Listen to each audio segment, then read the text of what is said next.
Şolar bolur cennetlige yetegen, namasılar cehennemge getegen. Sizden label peygamberine sözüne, 70 malak karşı gelgenin özüne.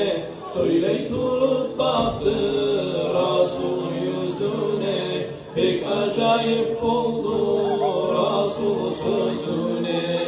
Her bir canlı halını Allah söyletken, haklıdır bu sözleri anlayan. Öz başına barı can şükür kılgan, kalaylıdır bulanı tegep bilgen. Malayikler olur Resulullah anlatkan, bu surmallar şükrü maktav demay.